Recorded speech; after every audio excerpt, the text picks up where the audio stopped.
Pose, pose, pose, pose, pose, I do adore.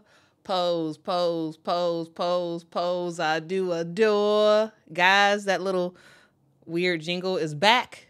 And the reason why it's back is because we have our first AP poll of the season for women's college basketball. Guys, y'all know I love me some polls. I love to do that pose, pose, pose, pose, pose, I do adore song because yeah, that means that women's college basketball is back, and I am very, very much excited about it because we are going to go through, a huge amount of weeks where we will talk about what's going on.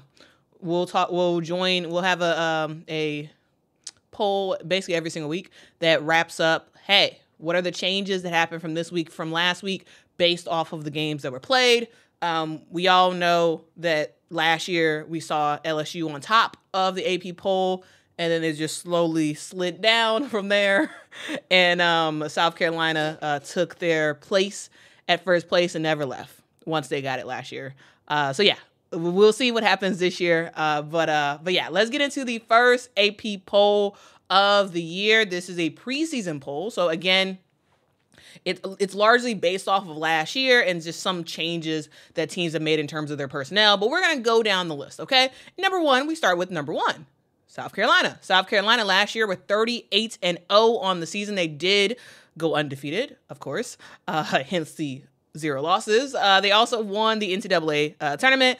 They are a really good team. They got even better with some of the new players, specifically the new freshmen that they got. And I'm really interested to see ultimately what happens with South Carolina. The huge question mark is, will Ashlyn Watkins play? I think that's the biggest key. If Ashlyn plays, I find it hard to see South Carolina moving from that number one spot. If she does not play, then maybe there could be a little bit of movement. We'll see. Number two, we have UConn, the UConn Huskies, Gino Auriemma's squad. Last year, they were 33-6. They were really good last year considering all of the injuries that this team had to deal with. But I tell you this, one thing's for sure is UConn got better, all right? The reason why they got better is because they got Sarah Strong, the number one player, the number one incoming freshman, right? You also have Paige Beckers. You have AZ Fudd, who should be healthy this year. There is a lot of talent on this team.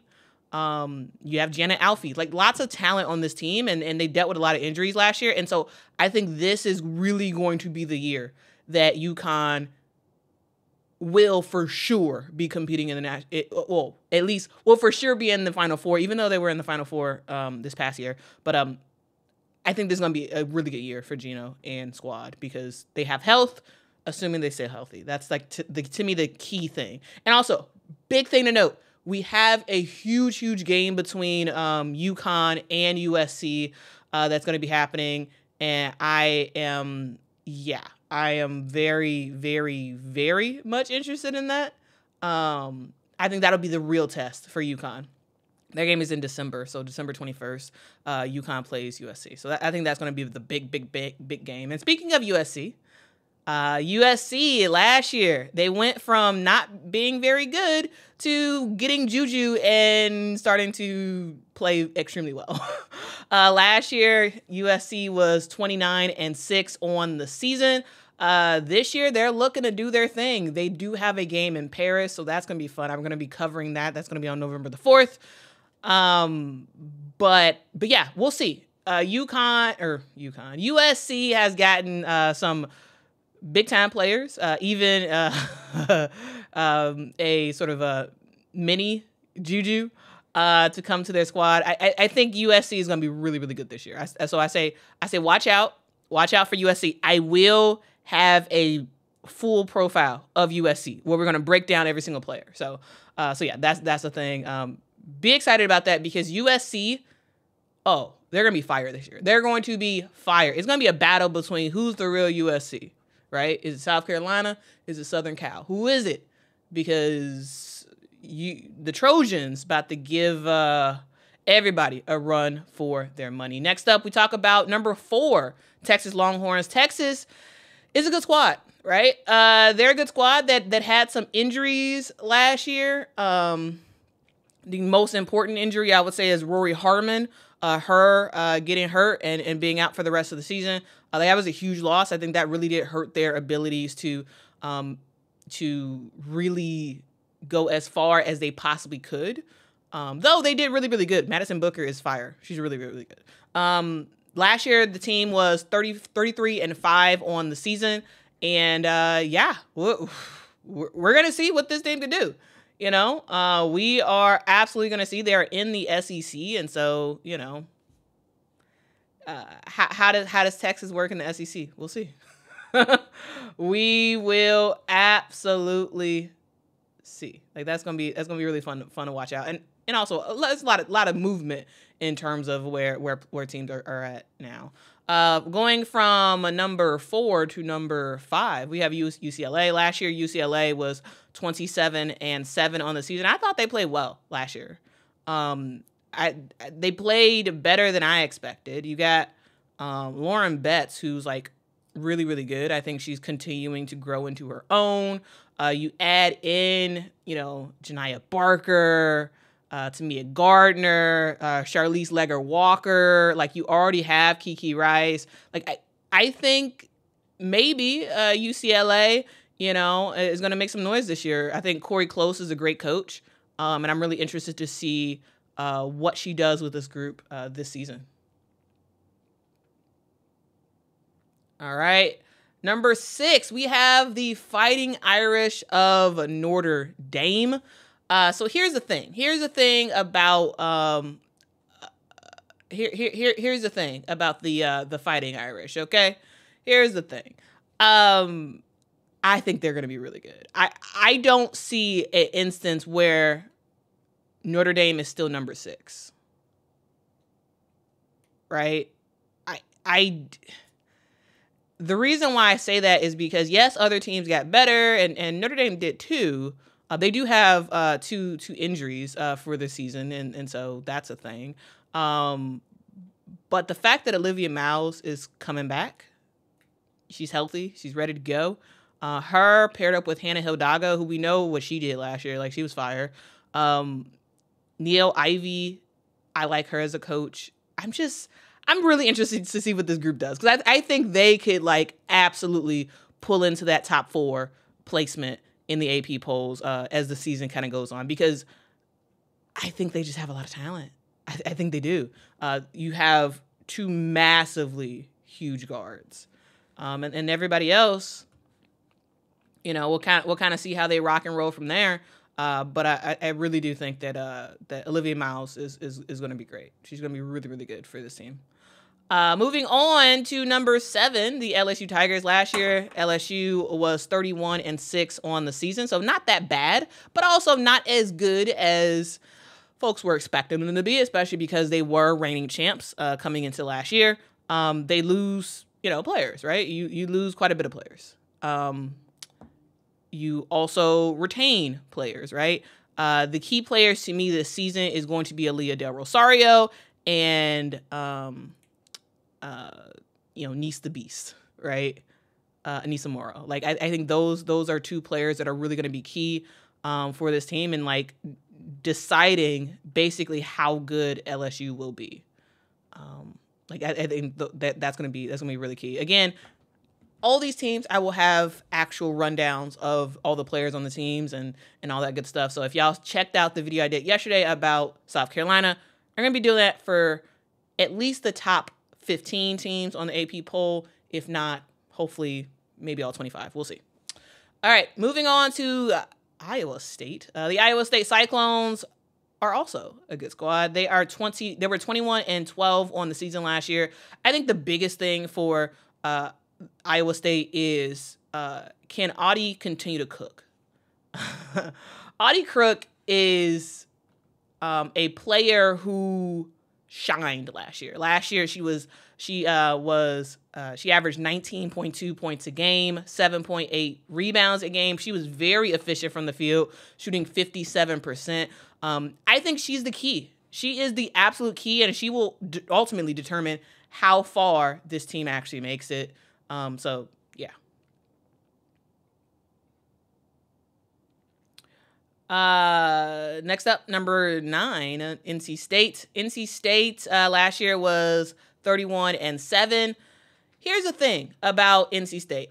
I think this team can be very talented. I think Westmore is a really good sort of X's and O's coach. I think that Sanaya Rivers is a extremely quality player who, if she gets a little bit more consistent, I think it's over. If Sanaya Rivers can get more consistent on the offensive and defensive end, like she has games where she is lights out, crazy aggressive, spectacular.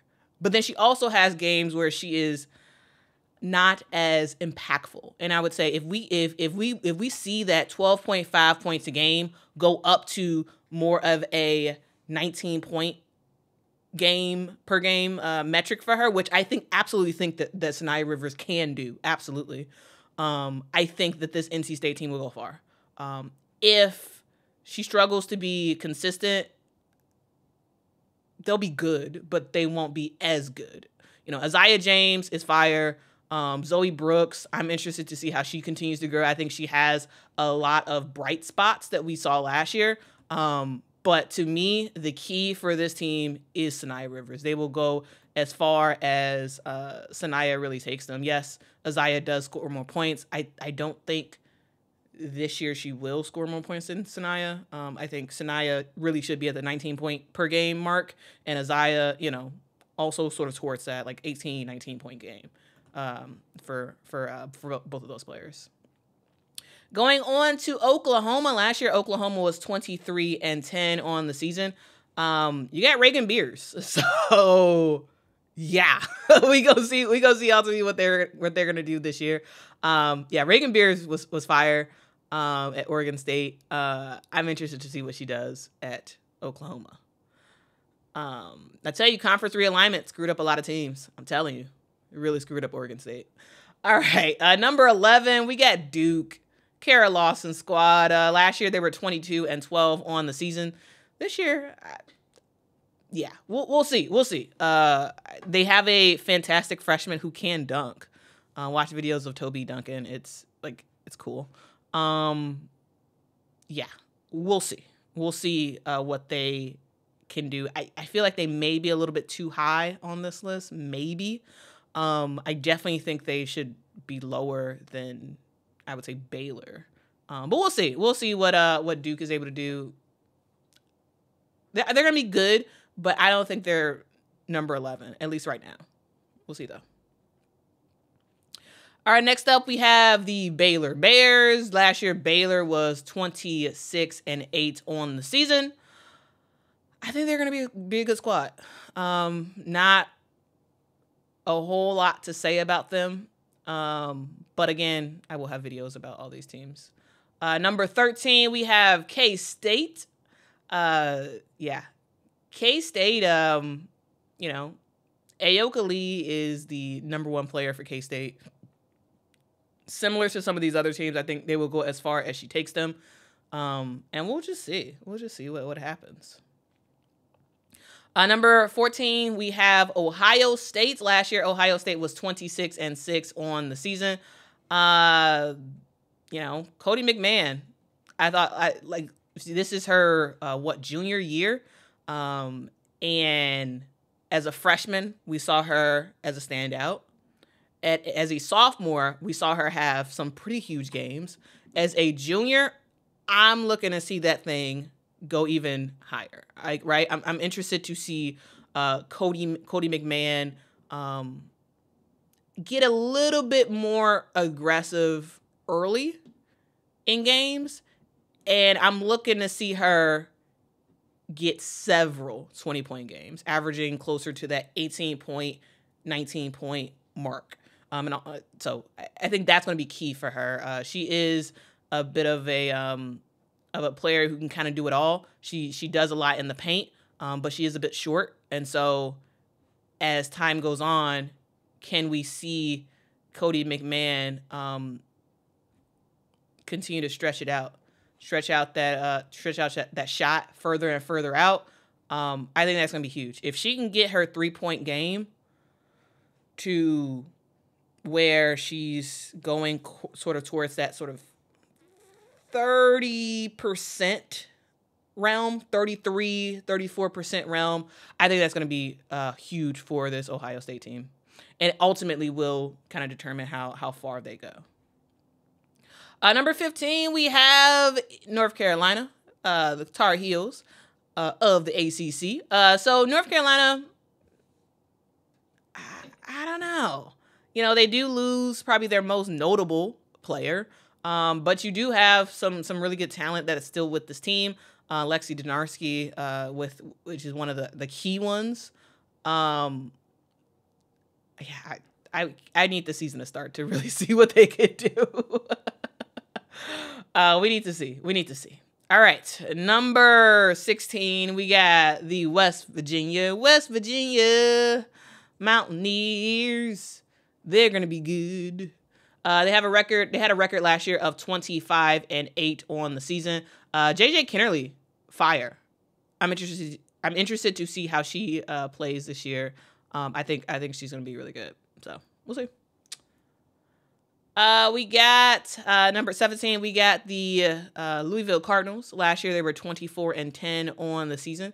They have some pretty tough games to start the season, especially the game against UCLA. I think that'll be the real test. After November 1st, we will really see what Louisville has to offer. Yeah, I think that's going to be a really fire game. So we'll see. All right, number 18, we got Maryland. Maryland has been the transfer destination. Last year, they were 19-14 on the season. Brenda Freese got busy. She got busy. She, went all around and just grabbed player after player in the transfer portal. Sailor Poffenbarger, right? You got Amari DeBerry from UConn and others. Lots of players that have sort of been hodgepodge together into Maryland. And we'll see. I don't know. I don't really know my thoughts about Maryland because Brenda Freese, I'm looking to see you I'm looking to see you work your magic, because we all know that Brenda Freese is a great coach, but with so many different styles of play that these players have come from, right? Arkansas, Virginia, VCU, UConn, right? Like lots of different programs that transfers have come from. How does she make all that work, and how does she get them to gel quick enough for them to actually make some noise this year? Like, I think that's going to be the key. They got talent.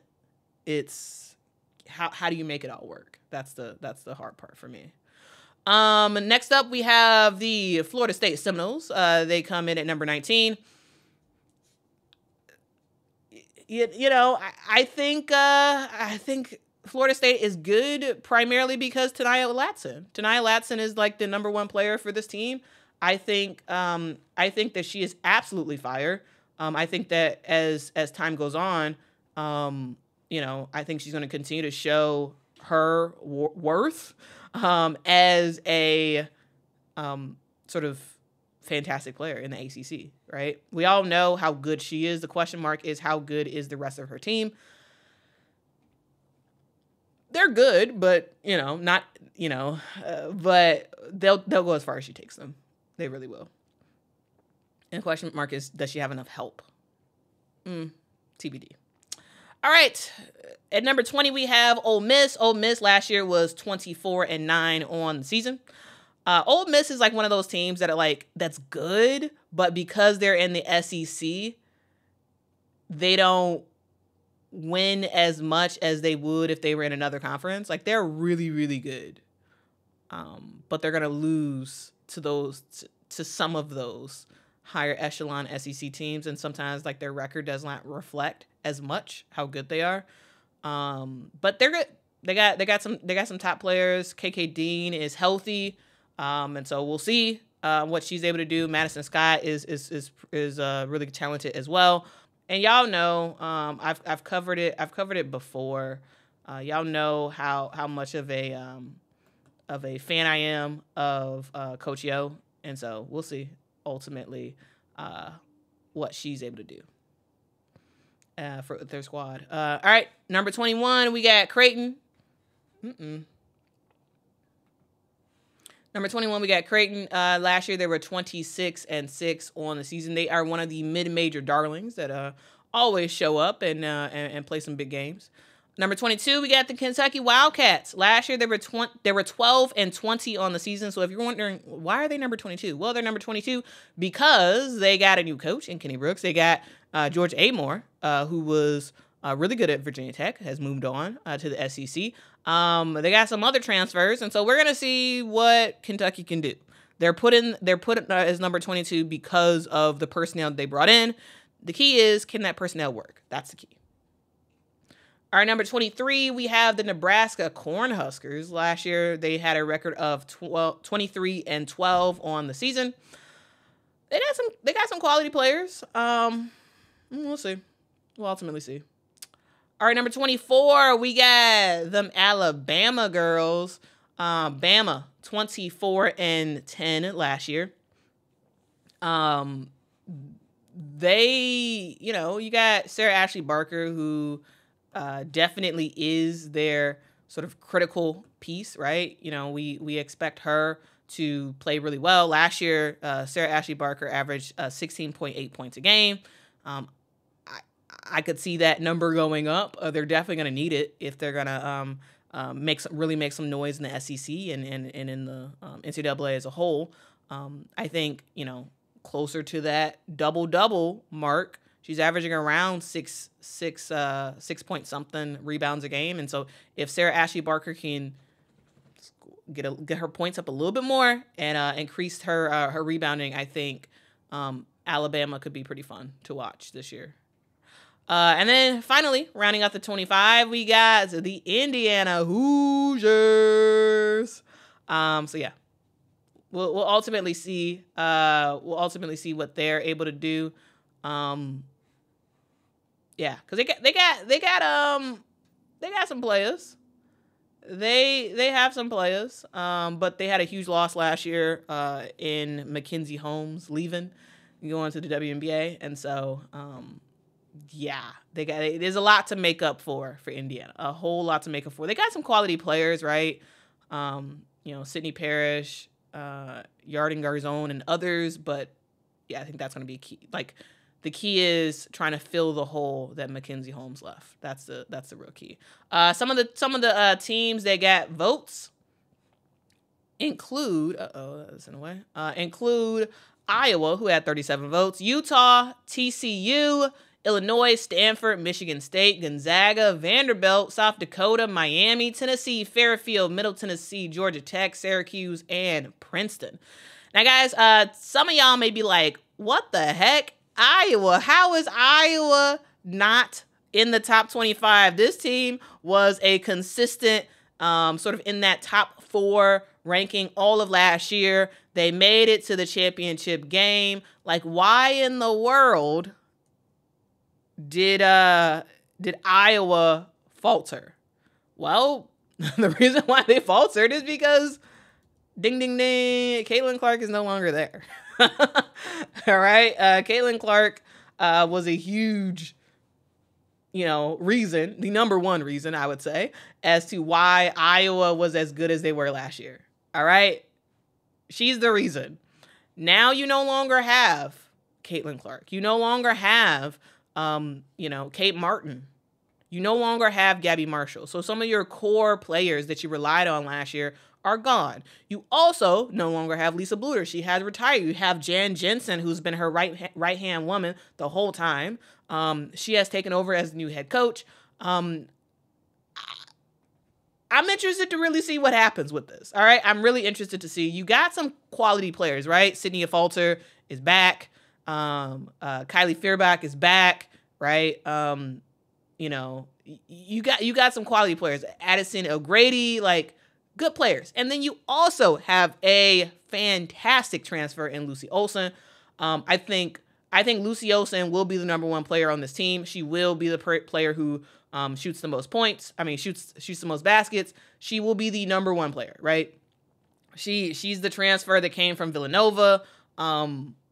Yeah, last year she shot 43% from the field. That's going to be very important. But one of the things that is tough for her is that her 3-point percentage is not that high. And so this is an Iowa team that turned into kind of like a 3-point team, right? Primarily because of Caitlin, but still, that was really where they thrived in terms of like the fast-paced basketball, fast-paced, big shots, three-pointers raining down. Like, it's not going to be the same for Iowa. But I do think that Lucy Olsen can add in some of what this team is going to be missing, just from not having, Caitlin play. Last year, for Villanova, Lucy averaged 23.3 points a game, which is huge. So if she can get that and more, maybe, just maybe, this Iowa team will get in the top 25. Maybe. We'll see. What do y'all think? Let me know in the comments below. That has been the AP polls. And so, yeah, this is preseason, so this is probably going to change. All right, this is preseason. But yeah, I just wanted to share it with y'all because, yeah, it was just released yesterday. I wanted to just go through it. But yeah, polls are back. And y'all can catch me right here every single week. Well, once the season actually starts, this will probably be the only preseason poll. Once the season starts, you all will be able to catch me here doing weekly AP poll roundups. All right, guys, that has been it. Thank y'all so much for watching. And until next time, guys. Bye-bye.